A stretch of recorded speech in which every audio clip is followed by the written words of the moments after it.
Welcome to NCBA's Cattleman's Call podcast with host Lane Nordland. Hey everyone, welcome back to the Cattleman's Call podcast. Lane Nordland with you here today.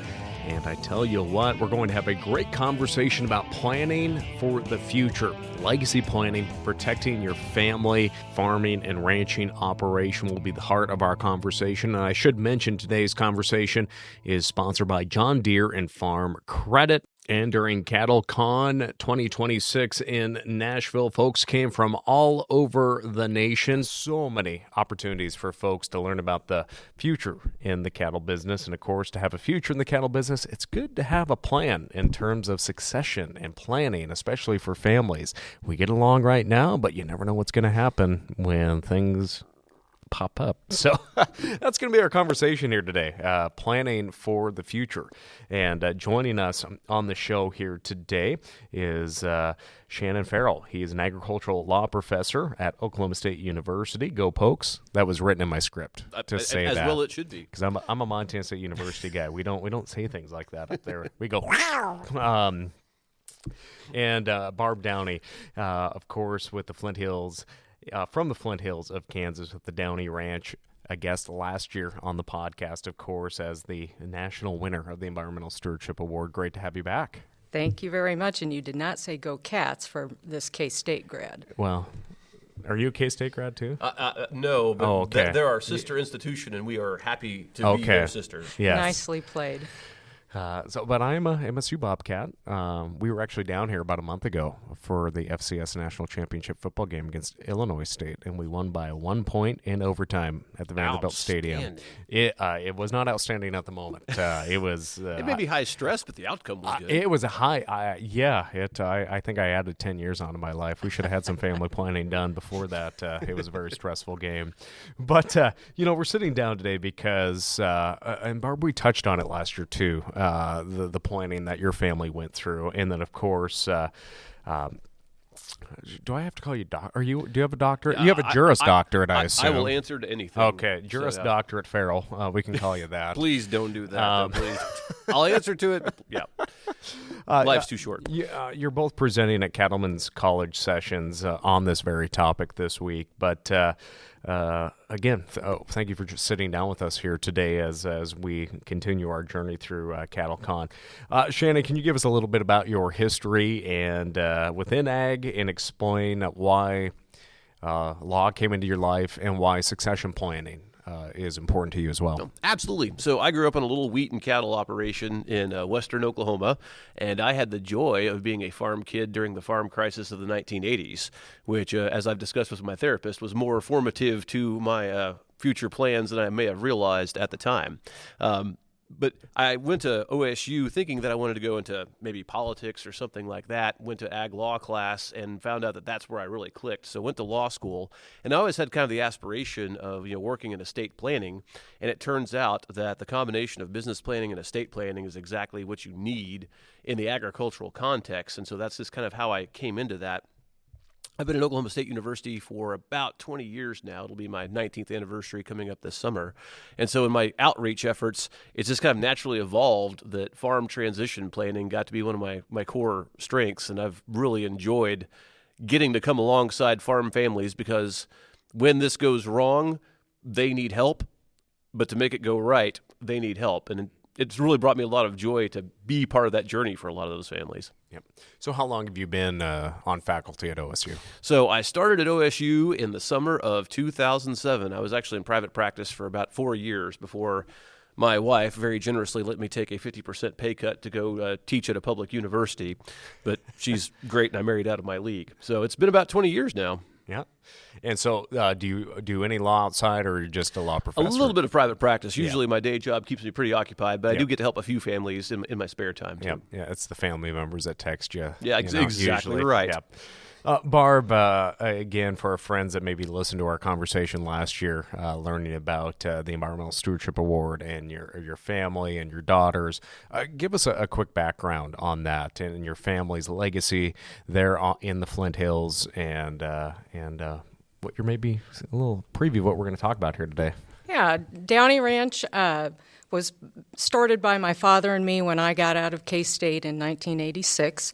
I'm actually a fourth-generation rancher, but this iteration of the ranch is on to its second generation now. My husband, Joe Carpenter, and I run the ranch full-time. We have 2 daughters.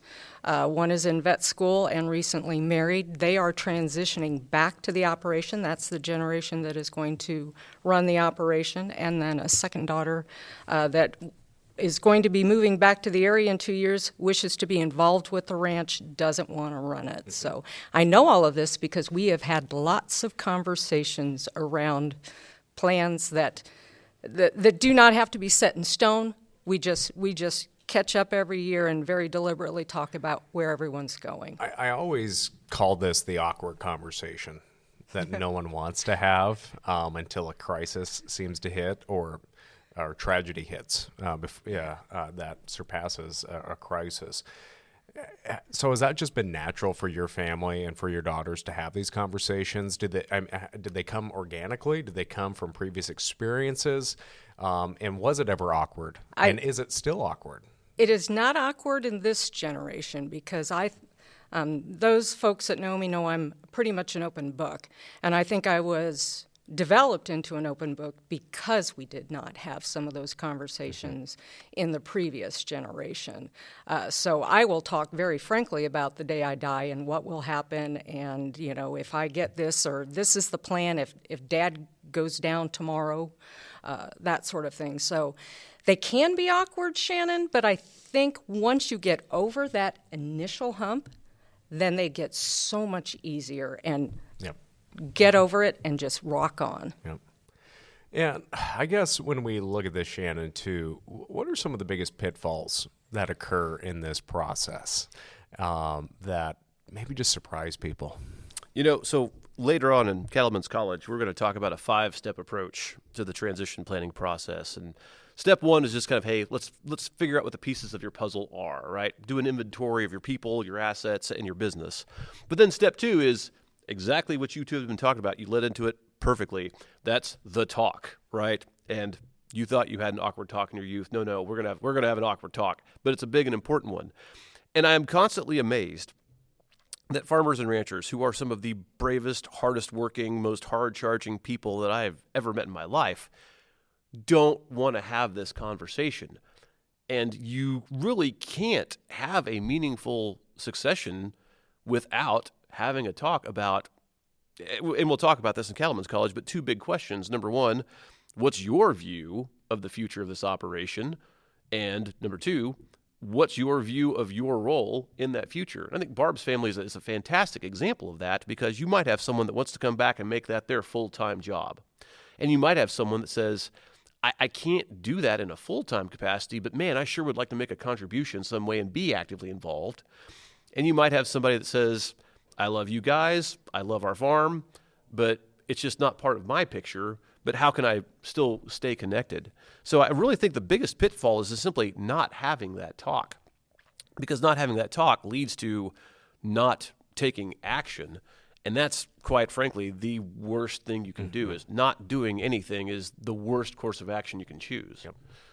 So Barb, from your personal experience, and like you said, you're frank, you're to the point, you're talking about it. What led up to that frankness?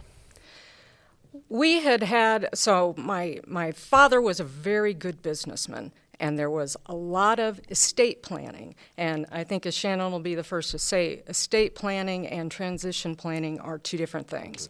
He was a very powerful leader, and you didn't question him a whole lot. So the couple of times I made forays into that, we had a buy-sell agreement, which is foundational, as Shannon will let you know. We were an S-Corp. Had a buy-sell agreement that I had seen those documents. What I never did was demand to see the executed documents, and those are 2 very different things. So when my father passed, this had been an estate planning tool. The S-Corp was formed in order to distribute some assets. My husband and I, who had been the only ones who'd ever run the ranch, found ourselves in the awkward position of being the minority owners without a buy-sell, without sweat equity that had been put into paper, and we are onto paper. And it was just an awful situation. And if I can help somebody to not go through that same situation, that's why I am the open book. So did you have siblings or other family members that, how did that impact your relationship with them at the time? And how hard were these conversations to have? If you say as a parent that family is the most important thing to you, then you have to have these conversations. Because what you're doing, if you don't, is setting up children, adult children and grandchildren in your legacy that will not want to be in the same room with each other, let alone at the Thanksgiving table or gathered around the Christmas tree. Yeah. Family first, back it up. Yeah. Yep. Podcast listeners, you can't see me nodding my head and wanting to say amen and pass the offering plate, because I will just echo everything Barb's been saying forever. Barb, I think maybe you just might need to teach my Cattlemen's College session, because I think if you got up there and told your story, you would have hit every note that we need to talk about there. I told you I thought I wrote a lot of your present. My I think family you was have. the I what not to do. I may have inadvertently plagiarized your family story.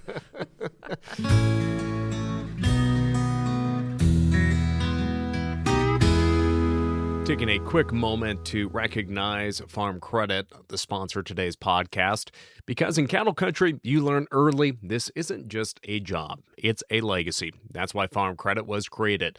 For more than a century, Farm Credit has stood alongside America's farmers and ranchers with financing and support needed to keep family operations strong for generations. Farm Credit is more than a leader. It's a network of cooperatives owned and governed by the people they serve. They share a mission to support rural communities and agriculture. Their industry expertise runs deep, and they know rural communities because they're a part of them. Farm Credit is partnered with the National Cattlemen's Beef Association, and they're supporting the next generation by sponsoring programs like NCBA's Young Cattlemen's Conference. Farm Credit, supporting rural communities and agriculture today and tomorrow. Visit farmcredit.com to find your local lender. Shannon, what are some of the biggest misconceptions people have about family planning? Time, cost, effort. Everyone's treated equally. I think, well, boy, there are several. You hit on that last one there that I do want to talk about, and that is the difficult position that farm and ranch parents find themselves in, and how do I treat the legacy that I'm passing to my kids? And it's extraordinarily difficult in agriculture because it's very different from other realms of life. And I'll give this example in Cattlemen's College, but I helped a family through the administration of their estate. Both mom and dad were lost in the COVID-19 pandemic, died within 6 weeks of each other. And they had both had successful careers, had some good retirement savings, had 2 daughters. And, it wasn't easy, but those assets are very readily divisible. And if I divide those assets, they don't lose value. If I divide a 401k, I've got 2 halves of a 401k. But then I was looking at one of the ranches that we had been walking through as a case study from Kansas, had almost exactly the same dollar value of assets, but every dollar of those assets are actively used business assets. And if I break those up, I've broken up a ranch. I've broken up an active business. So at the same time that we're trying to preserve this business, we're saying, well, I don't want to completely disinherit, my kid that's not coming back to the ranch. But then that goes back to the conversation that we have to have about equity versus equality. I cannot equitably treat an on-farm heir and an off-farm heir equally. They have made different contributions. Just like Barb was saying, right? The equity that's been put into that effort of labor and management and the contributions that they've been making to the ranching operation. And that's not anything against the kid that hasn't come back to the ranch. But those are very different contributions. And without having a deep and maybe difficult conversation about, hey, we need to recognize those contributions differently, then either you're going to have that conversation and at least have people understand why we're taking the approach that we are, which is not an equal distribution of the assets. Or the counterpoint, and this is, by the way, what I'll tell you 64% of farmers and ranchers choose, which is a scenario that has a 0 probability of economic success, and that is that they're going to split the ranch down the middle, which functionally is requiring the child returning to the ranch to buy out their off-farm heir. And it's not because of any animosity or anything like that, but economically, that's where everybody's incentives are pointing. Mm-hmm. That's putting a tremendous financial burden on that operation. And I'll just tell you, from the simulation work we've done at OSU, if you're basing it solely on the cash flow of the ranch, it will not work. Yep. And so that tears families apart. So I really think that, and I keep hammering this conversation piece, but it's exactly like Barb said, discussing the equities involved and finding a way to manage those equities, I think, is the biggest challenge that a lot of our ranchers don't undertake. And as a result of that, they've chosen to basically break the ranch apart. Mm-hmm. And it becomes even more important in this next transition as we're about to go over that, what I call a transition cliff. The values of the underlying assets are huge and so dramatically different than when we started our operation. We could pay for our ground with cows and buy additional land, make those payments. We cannot do that anymore. And in our particular operation, I bought out siblings. I signed a multi-million-dollar note, and that commercial cows cannot pay for. Yep. So that fundamentally changed our business model of how we go forward and put everything at risk. I think we're going to make it, but it put everything at risk. And the easy thing to do in the middle of all of that stress would have been fine, liquidate it, break it up, sell it to the highest bidder, let this develop, take a large tract of Flint Hills grass and subdivide it. That would have been the logical thing to do. But none of us in ag want to see that happen. Yep. So going off of some of those other misconceptions, too, that people have, what is the average estate and succession planning cost? It's not, well, okay. This is easy for me to say as a lawyer, right? Because Yeah. I'm not spending this money. It's What's your hourly? No. Yeah. You can't afford me. No, not at all. So I would say it varies so much by the complexity of the operation. And this sounds like when you're a lawyer and economist, you're doubling down on the answer of it depends to every question that you've ever been asked in your life, but it depends. You're talking about Darryl Peel. No. All hail Darryl Peel, the guru, right? He's a Montana guy. We teach Darryl Peel laws in my ag law class, and a proud son of Montana. I've actually been to his hometown. So when we're talking about the complexity of the operation, that's going to drive a lot of the complexity of the planning. But I would tell you that I would argue between $2,000 and $4,000. It is not at all inconceivable that you could get a very good basic estate plan. And that's one of the most important things you can do. Like Barb very wisely observed, it's not the whole succession plan, but man, is it a critical piece. And you can save yourself and your family a lot of grief just by having those very basics in place. And I would say for most folks, $2,000, $4,000, maybe $5,000 to have a very good estate planning package in place with all the tools that you need. Beyond that, if you're looking at perhaps the formation of a corporation or LLC, you may be looking at the formation of a living trust. Again, the more complex your strategy, the more complex the tools probably need to be. But, I would argue with most of my conversations with my compatriots, we're maybe looking at $10,000. Maybe if you're a little bit more complex, you might be looking at $20,000, $25,000. And those seem like big numbers. And I liken that cost to the other challenge that we often face in estate planning and succession planning in agriculture, and that it's important but not urgent. Yeah. And it's one of those things that, if we ever get all the cows fed and all the fences mended and all the wells put together, if I do all these things, then someday I'll do that. You can't have that attitude because someday isn't on the calendar. Mm-hmm. And if you don't make it a priority, it never gets done, and then you're choosing your worst outcome. And the reason that I connect that to the price is yep, you're going to spend some money. Yes, you're going to have to make it a priority. But if you sit there and think about it for a second, you're talking about the future of what might be a multi-generational operation.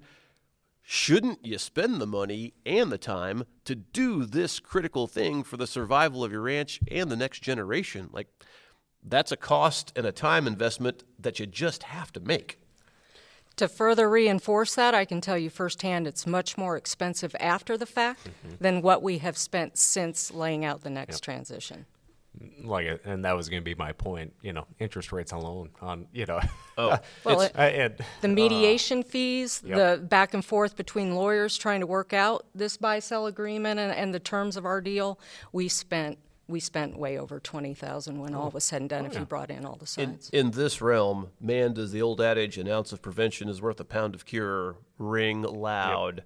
Yep. And Barb's absolutely right. And for my days as being a private practice attorney, I can tell you that planning isn't expensive. Litigation is expensive. Yep.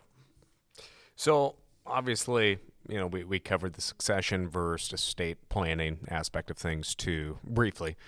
But let's just say that everyone has all their documents. Everything is lined out from the financial to the legal side of things.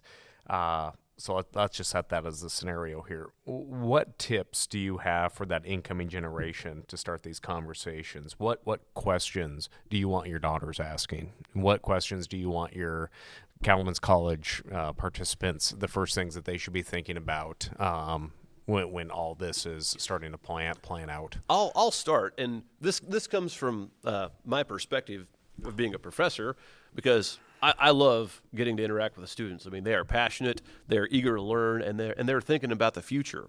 And one thing I have found in common with a lot of the most successful operations that I run into is that every one of them has a rule set for what it takes to come back to the ranch. And the prototypical rule set is, number one, you have to get an education, whether that's a college degree or some sort of technical training, but you've got to develop a skill set that will add value to this ranch. Sorry that French literature does not count, right? It's got to be something that actually connects to what we do on a daily basis and adds value. Number two, after you complete your education, you have to go work somewhere else for a minimum of 5 years. You have to see how other people do stuff, get fresh ideas. You need to make your mistakes on somebody else's dime before you come back here and start screwing up our operation. And you need to experience being fireable. You need to work somewhere where being there is not an entitlement. You have to earn that position.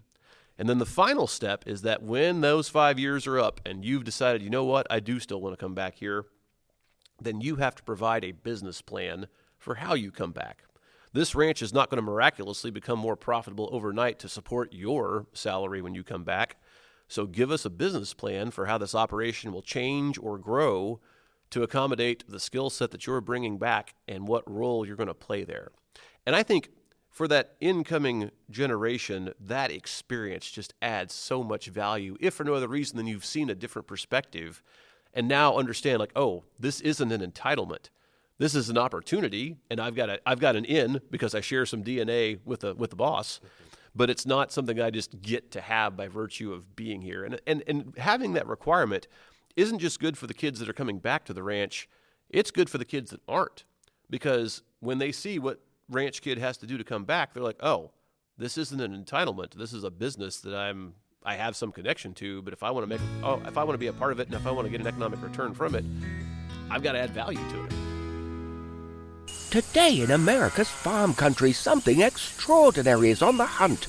It expertly navigates terrain, adjusts span, weaves instinctively.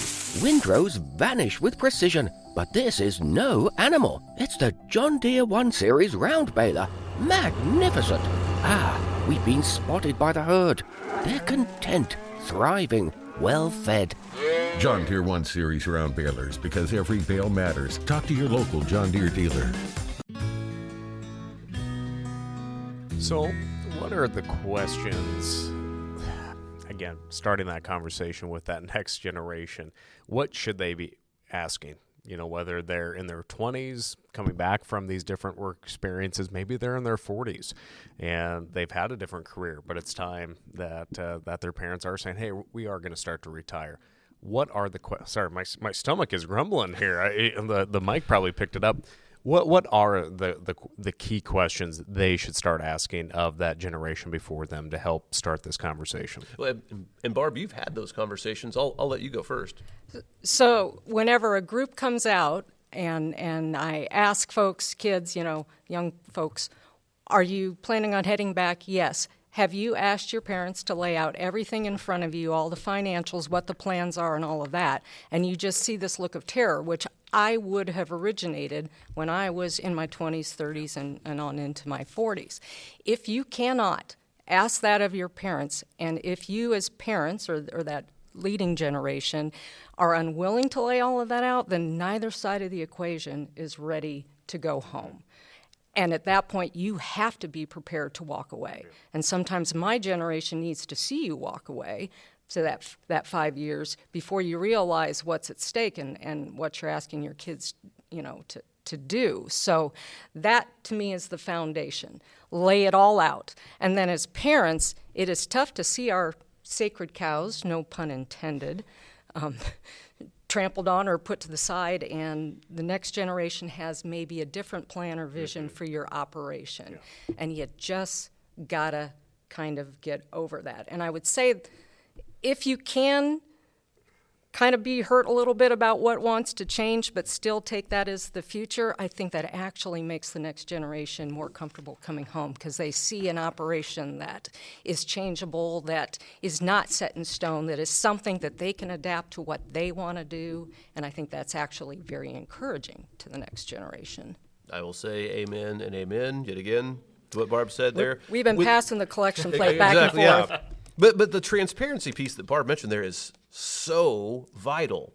And, when we were at CattleCon last year and I was giving my presentation, we talked about generational differences in the communication styles. And, the generations that we've seen immediately past, the silent generation definitely, baby boomers to a greater or lesser extent, we're very command and control oriented. Like, I'm the CEO, here's what we do because I said it, and all of our management decisions take place in this black box that I've got and you can't see in. Maybe you get to see it after I'm dead, but you don't need to worry about what happens in here. And people want to complain about kids these days, but people have been complaining about kids these days since Socrates. Literally, I have a quote. I need you to understand something about the millennial, Gen Z, and Alpha generations. Watch their lives on social media. They share everything, and I mean everything. We could talk about the merits of that. But where I'm going with that discussion is transparency is an expectation. If you're not transparent with them, you're not going to get to have the conversation. And if you think that you're not going to be able to share the financials and what the opportunities are, you are not going to be able to engage that generation to come back to the ranch. They will go find something else to do, right?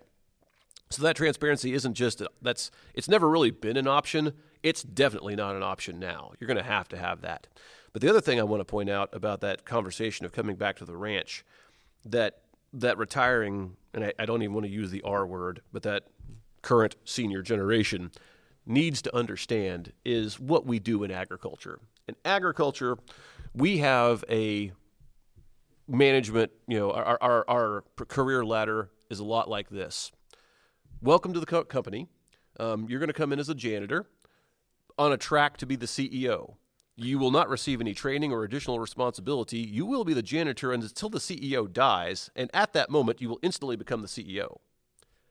That sounds pretty insane when you say it that way, but it also is insane, right? And so where I'm going with that is, number one, you've got to show these incoming generations the path. And you may be in your 60s by the time you become CEO. Oh, I've got a story about that one too. Absolutely. But if you thought about it, this kid's not going to go out into the private sector and sign up for that kind of deal. They're going to need to know, if I do these things, I will have this opportunity to grow. And we've got to be able to do that in the ranch. And another thing that Barb said that just absolutely rang my bell is they need assurances you've done the things that are important to actually have that. I need to see the documents, man. I need to see your signature on those items. But we've talked about, just in passing there for a second, when that kid's coming back, is that kid in their 20s, 30s, 40s, 50s, 60s, 70s. And if you need an example, think about King Charles, right? His mom held down the job longer than anybody in his family history ever had. And when his mom died, statistically, there were even odds that he would have predeceased his mom and never have had a day in the CEO spot. And how many of our farms and ranches look exactly like that? Yep. So what are some success stories that you've seen or advice for that generation that is starting to hand over the reins a little bit? So they feel that they're a part of it, but they don't feel that they're getting, ambush from the side, and none of their decisions aren't respected. Because I think that's the biggest thing. And that kind of goes, I guess, what is the biggest roadblock why people don't want to have a plan in place? Is it truly a fear of death? So I would first defer to Barb, because I think she's got a tremendous success story there. I want you guys, this is your homework, podcast listeners. I want you to go watch the movie Top Gun Maverick. That's your homework for today. But specifically one scene in Maverick, and that is the scene where Maverick and Iceman are in Iceman's house, and they're talking about what may be the end of Maverick's career. And he looks at Iceman and he says, "Ice, I'm a naval aviator. It's not what I am, it's who I am." Now, when I first saw that movie, I nearly got kicked out of the theater because I stood up and yelled at the screen, "Yes!" Because I didn't hear naval aviator, I heard rancher. And I was like, that's it, right? We have this huge fear, and I would argue it's not a fear of death. It's the fear of me not being a rancher. If I step back and let this next generation take over, what am I going to do? And I think the most important thing that incoming generation can communicate to the senior generation is like, that's not what we're asking for. Ranching is hard, and you need experience, and that experience is dang expensive to get. So for me, incoming rancher, to have the best chance of success, I need to learn. I need to learn your experiences, which I can't get from you if you're dead. You need to share those with me while you're alive. But I want you to come alongside me. Like, let there be a period of time where we're working in partnership and we're making those management decisions together. And then over time, you step back a little bit and let me take the reins. But I still want you there to give me guidance and experience. And so my friend Dick Whitman came up with this, and I think it's absolutely a fantastic analogy. You've got to convince your ranch manager that you're not retiring. You're just moving from being the CEO to being chairman of the board. The chairman of the board is still there. They still weigh in on big strategic decisions, but they're not there at the factory every day. They're there to help when you need them, but they're not there all the time. So you get to go do whatever you want to do. If you want to go watch the kids' basketball games, if you want to travel but do those things you promised your wife you'd do for 40 years but never did, okay, now here's your opportunity, but you're still there to help as that person grows into their role. And Dick Whitman is actually Don Draper of Mad Men, right? Because that's the alias he uses. I believe that is correct, yes. Okay, sorry, I just, picked up on that one there. What are your thoughts along those lines? Well, first of all, my favorite scene from Maverick was the football scene on the beach. So we did not have the same Well, we didn't have the same experience, but, to each their own. But so what I'm working on, so with the husband and my husband and then the son-in-law who is now back at the ranch is truck time. And we in ranching tend to think of how can we be most efficient? I'll go here and do this job, you go over there and do that job, and then at the end of the day we'll say hi as we park in the shed and go on. And I keep trying to emphasize it is really important to double up. There is a lot of, and I want you thinking out loud and talking about as you drive into this gate. That is always a area of the pasture where you'll find a cow that wants to sort herself out. Or I'm looking at this and thinking, man, 6 months from now we've got to be ready to do this. All of that sort of thing. So it's truck time and spending time together, not with necessarily an agenda, but with letting those conversations happen organically and passing that knowledge. And then the daughter that doesn't want to run the place but wants to come home, she sent me a little clip from social media the other day about talking about training manuals and SOPs. She's a firefighter paramedic. She's very big on SOPs, standard operating procedures. Coincidentally, I'd been thinking this is a hole in our operation. We do not, which I feel terribly guilty about, have a set of SOPs about how we do this, how the financial things happen, where you can find all of this and all of that. I took that opportunity to say, hey, this is right up your alley. How about we start setting up a schedule where you help me, what does that SOP book look like? And then we can flesh it out together. And I want you to dive into the AI and see if you can figure out how to get this done if I can just talk and have it come out as an organized SOP. So that's what and that gives her a real stake in the future of our operation, even though she's not running it. Yep. Barb hit the nail on the head with that. And that truck time that she was talking about is so valuable because I think in that truck time that she's referring to, it's not just teaching you the how, right? In agriculture, we are really good at teaching people the how of our operations. We're not as good at teaching the why. Why do we do this thing? Why do we operate the way that we do? Why do we have the marketing plan? And the most successful farms and ranches I have seen in their transition were phenomenal at teaching the why. That next generation was taught everything about why we do what we do, and then that really is what enabled them to have the understanding that they needed for successful management. Conflict resolution between kids, their spouses. How do we have these conversations? How do we, because everyone's concerns need to be heard, because they're their family, even though they're kids, they have their own families. They got to take care of their families. And we understand there could be some unreasonable demands or whatnot too. How do you foster these conversations, resolve conflict between family members that, again, spouse could, a child with the spouse could be on the ranch. One could be part-time. Both spouses may be full-time on the ranch. When we get multiple generations in there, what are some ways to help resolve that conflict and make sure that everyone's voices are heard? Because I think that's where a lot of the strain comes from, when you feel that your thoughts aren't being heard and you're just trying to advocate for your family. Barb, I want to let you start because you've had those conversations. Well, I'm going to steal directly from you. And one of your tenets was those meetings do not happen at the parents' dinner table. And I think that is super important. That is another part of your what not to do that we wrote. Our annual meetings were at my father's dining room table with him literally at the head of the table. But the important point about that is, if you meet someplace that is neutral, you meet more as equals. And then you can have a conversation. I, as the parent, am reminded I'm not having a conversation with my daughter. I am having a conversation with the next CEO. Mm-hmm. And my son-in-law is the next COO. And the rules of engagement become different. We don't always have conversations with family members that are like what we would have as colleagues. And we need to remember we take off that parent hat and we put on a different hat, and that person sitting next to me is now my colleague. Mm-hmm. And I'm going to have a respectful conversation as the senior member at the table, like I would have with an underling that I wanted to make darn sure was positioned best to run this operation, not as someone that I have just pulled the rug out from under. Oh, absolutely. So in the past month, the first undergraduate advisee that I have had become a faculty member in my department started her job.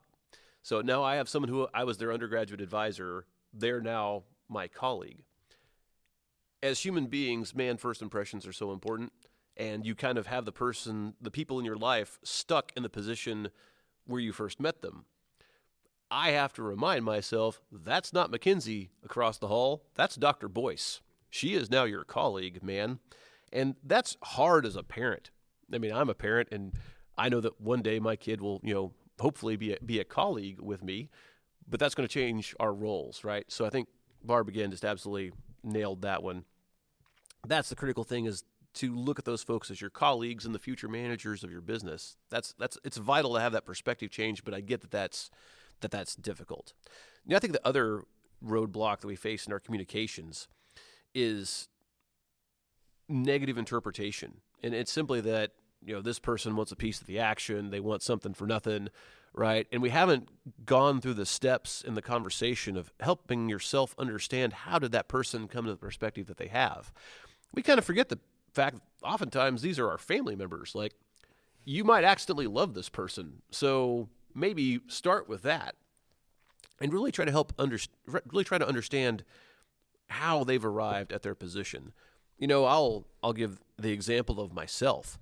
I mentioned I was a product of the farm crisis in the 1980s. My parents both worked multiple off-farm jobs to keep us out of bankruptcy.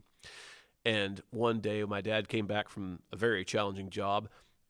He taught high school science at an inner city high school 3 hours away from our hometown during the week, and would come back and try to ranch during the weekend. He came back home, sat me down at our kitchen table, that place you're never supposed to have family meetings at, right? But he said, son, never come back to this farm. Like, this is no way to make a living, get an education, get a job with a steady paycheck, but farming is no way to make a living. That conversation was never had with my brother Adam, who was farm kid from day one, right? And came back and started farming with Dad. I was like, you know, Dad, that conversation we had in 1985 that you probably don't remember, we never came back to that. You never ask again, like, has anything changed, son? Would you like to come back? So ask the questions that you might not think to ask. You know, if you have a kid that you don't think has had an interest, have you asked them? Yeah. And would they say, you know, I probably can't come back on a day-to-day basis, but if there's a way I could make a contribution, I'd like to, because shockingly, I love you guys. I love this operation. It's just not going to be my daily profession. So just the thought of asking people for their perspectives, and if those perspectives have changed over time, is something that we often omit to do, but it's one of the most important things we can do. No farm or ranch is going to be the same. Financials, land, number of family members, whatever it might be. How should a family, how should the parents look at dividing assets, whether that's investment accounts, stake in the family, S corp, whatever it might be? What are some roadmaps or suggestions you have for these individuals? Because again, not a lot of ranches and farms have investment accounts. Let's be honest, some do. I've talked to several that's how, you know, that this kid gets this investment account when everything is said and done. What are some ways? Because again, some people want to do it equally. You know, let's just split up equally, but we know ag isn't equal. Right. We know farm and ranching isn't equal. The sweat equity. What are some methods or thoughts you've shared with folks to help? That's a messy question. So there are a couple of ways to come at that. One is I started doing some research to say, okay, what value of off-farm assets do farm and ranch families have? And so I was digging through the USDA data, and there had actually been a study that said, well, the average off-farm asset value, meaning assets that weren't actively used in the operation, were around $600,000. Like, okay, but what size of operation were you looking at? And so as I dug through the research, what I actually found was that $600,000 number didn't seem dependent on the size of the ranch. In other words, small farms and ranches had about that, and big farms and ranches had about that. And what I've kind of figured out by parsing through the data was that those smaller farms and ranches oftentimes are supported by off-farm income. So that off-farm income came from an off-farm job that probably had a retirement benefit to it. The big farms and ranches, every dollar they make gets reinvested back into the ranch, and so despite being larger, they don't invest in stuff off the farm. Which goes back to the old adage, if you give a rancher another dollar, what are they going to do? And the answer is either they're going to pay off debt or they're going to buy land, but they're not going to invest it in something. That's crazy talk. Where I'm going with this is the more of a time horizon you give me, the more options I can give you. If you've identified through the conversations that you've had with your family that you know that there's one or more kids that is coming back and there's one or more kids that isn't coming back. Number one, you're going to have those conversations about the fact that if you want to come back, we're probably not going to give you liquid financial assets. We've got to allocate value to you in terms of the assets that are going to be actively used in the business. If you're not coming back, please understand, we've got to devote those assets to the business. There may not be as much value left for you. That's not because we love you less. We're going to try to give you liquid financial assets. Please understand that if we do that right, those are risk-free, tax-free, take it and do whatever you want with it. The dollar value may not equate, but boy, are we giving you a lot more flexibility than we're giving to somebody who's got to have those assets actively used in the business. I know we keep hammering on this conversation thing, but that's one of the really important conversations to have in terms of managing those expectations and explaining, here's why I'm doing it this way. It may not be equal, but in it being unequal, I'm trying to be fair. If you are a mom and dad, I want you to think pretty seriously about making investment in non-farm assets a priority. Number one, to provide more more retirement, quote unquote, security to you. Because I don't know if you've noticed this or not, but there's some risk in farm assets, and farm income can be variable. So you if you were a rational investor, like anybody else, as you got closer to whatever retirement age was, you would be moving into more fixed return assets that didn't have that level of variability. That's important for this, on-farm, off-farm heir consideration.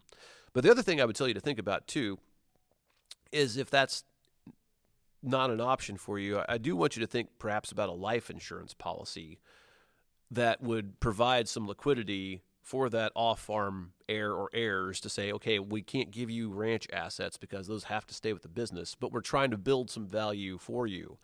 The other thing I would say is that if you are one of those farm and ranch kids and you cannot for the life of you get mom and dad to have that conversation and you see exactly where this train is heading and it's split it down the middle, which is not going to work, you can buy an insurance policy on mom and dad as a means of hedging that risk that you're going to have to buy out that off-farm heir someday down the road. That was a little light bulb moment for me there on the kids can buy it too. That is a really useful one. I can tell you what we've done, which is not a prescription for everybody, but I told you we were an S Corp. Everything was held under the S Corp. We are going through the exceedingly painful and tedious process of converting into an operational entity and a land holding entity. Mm-hmm. The S Corp is going to hold the land because we can't take it out. But what we've sat down many times, and the girls know is coming, those operational assets are going to go to the person who's running the place. And that's how we're going to pay for some of that sweat equity, too. You get a paycheck, but you also get sweat equity in ownership. The land is that's the LLC, the operational LLC. The land is in the S Corp, and that is going into a trust that is going to be held. The daughter that's not coming back, she might end up with, 50% of it. It will be treated like a partnership. She won't be the operational partner, but she will be the entitled to rent payments from the operating company, which ain't a bad gig, actually. The rental agreement's going to be pretty flexible to allow. And we can't foresee everything, and this is what I want to emphasize to the girls, is you renegotiate all of this stuff and you reestablish it. In years that the ranch has lost money, you can't make a $250,000 rent payment. Yep. But in years like we're having in this year and last year, then some of that can be made up. And that is all you will ever be entitled to, is some rent payments. Yep. There will be buy-sell agreements within that. That will be pretty favorable to keeping it together, but will let somebody cash out, if they can, in a prescribed way that won't put the ranch at risk. But that is not, and that's the trouble that we had in our first iteration with my siblings, is all they saw was a balance sheet and the liquidated value of the assets. And I didn't see those as liquid assets. Those were a sacred trust, to borrow a legal term, that I'm just marshaling and managing and for the next generation, and that was where the big wreck happened. Assets on a balance sheet versus something to be preserved and managed and handed on. And Barb outlined a classic structure there. If you don't have those assets out there to kind of handle, an off-farm, on-farm heir situation, a structure wherein you place the land asset into a holding entity and the operating assets into a different operating entity is a pretty good way of handling that for exactly the reasons that Barb described. Revenues in the form of rent can flow to that land holding entity, which can provide cash flow to that off-farm heir, but it assures affordable access to that land to the operating entity and to the operating heir. And another thing that Barb said I really wanted to kind of highlight, underline, and draw arrows at is to say these are business assets in this land holding entity. You do not have an entitlement to the liquidated value of those assets. Those have to stay there. You will receive this return and be happy with it because that's what we are gifting to you. Yep. We're getting close to having to wrap up our conversation here. 48 minutes, and look at this Okie coming in here. Our next podcast guest, also an OSU poke there. We need another K-Stater just to balance this out. Right there. Reba's one, it looks like. We're good to go there. And but Opportunities, more learning. It looks like there's going to be an NCBA learning module coming later this year on this topic. Share more on that, Shannon. So, very excited to be working with Miss Reba Collin on this grant that's funded by the Southern Risk Management Education Center to put together a learning module on this point. We would love to have everyone come to Cattlemen's College, but we recognize that's not necessarily practical for everybody.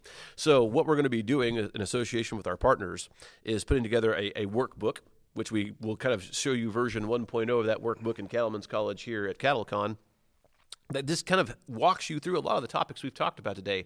How do you have that conversation? How do I do an inventory? What do I need to be thinking about in terms of how my business moves? What do I need to be thinking about in terms of how I handle my estate? So those online training modules coupled with the workbook will kind of let you work through that at your own pace and hopefully get you well positioned so that when you're ready to have those conversations with your stakeholders, have those conversations with your professionals, you're going into it with a good base of information and getting the most out of those professional hours and the conversations that you're having with your family. So we're really excited to be doing that. That's kind of a prelude to really helping you have a deep, meaningful succession process. So we're excited that those tools are going to be available to our members. I'm excited those tools are going to be available. Kudos to NCBA, to Reba, to Dr. Ferrell for getting these in place. If you have ever asked why you pay an NCBA membership, this is one of the many reasons why you do. Well, again, thank you, Juris Doctor. My pleasure. Thank you, guys. This has been I wish we had more time because this has been a fantastic conversation. We've been recording for 50 minutes. It does not seem like we've been talking that long. I think we could have went for. We may have to do a part 2. I honestly think down the road. I think this would be a great conversation to circle back on. As a guy that took an ag law class in college and environmental law, I quickly figured out I did not want to read that much after going through NEPA and everything like that. So I married a lawyer. That was a lot easier. So I married a juris That's doctorate. what my wife says. Like, hey, I married a lawyer. I don't have to deal with that. And then I tell her I have an MBA, a master's in beef advocacy, and it really makes her mad. But because I do not have a academic MBA, but I barely got a bachelor's degree to tell you the truth. I had a little fun there at Montana State University. No, all the best people barely got the bachelor's. I know. That's the best life part. Experience. Yeah, life experience. But that MBA, a few hours there. But again, thank you both for sharing your insight on this, your personal experiences. Because again, it's an awkward conversation. It's conversations that families don't want to have most of the time until that crisis does occur or tragedy strikes as well. And so thanks for sharing that. We look forward to this modular as well. And for friends that are listening to this too, other great resources are through your land-grant universities. Great starts as well. Your extension agents, reaching out to your financial planners, your CPAs, your lawyers as well, just to be able to get this start and make sure that land can be fostered and that families can sit down at Thanksgiving and not have to fight. But it's an uphill battle. We know that. So thank you for being a part of not quite trying to be the Price is Right yodeler guy that goes off. We want that to stop. Yep. We don't want it to go over the mountain or the cliff as you were describing it. So thank you both for joining us here today. Thank you. Thank you. With that, friends, we would just like to again thank our friends at Farm Credit and John Deere for sponsoring today's conversation. Because in cattle country, you learn early this isn't just a job, it's a legacy. That's why Farm Credit was created. For more than a century, Farm Credit has stood alongside America's farmers and ranchers with financing and support needed to keep family operations strong for generations. Farm Credit is more than a leader. It's a network of cooperatives owned and governed by the people they serve. They share a mission to support rural communities and agriculture. Their industry expertise runs deep, and they know rural communities because they're a part of them. Farm Credit is partnered with the National Cattlemen's Beef Association, and they're supporting the next generation by sponsoring programs like NCBA's Young Cattlemen's Conference. Farm Credit, supporting rural communities and agriculture today and tomorrow. Visit farmcredit.com to find your local lender. Today in America's farm country, something extraordinary is on the hunt. It expertly navigates terrain, adjusts span, weaves instinctively. Windrows vanish with precision. But this is no animal. It's the John Deere 1 Series round baler. Magnificent. We've been spotted by the herd. They're content, thriving, well fed. John Deere 1 Series round balers, because every bale matters. Talk to your local John Deere dealer. Thanks for tuning in to NCBA's Cattleman's Call podcast with Lane Nordland. For more information, visit ncba.org and make sure to subscribe to the podcast today.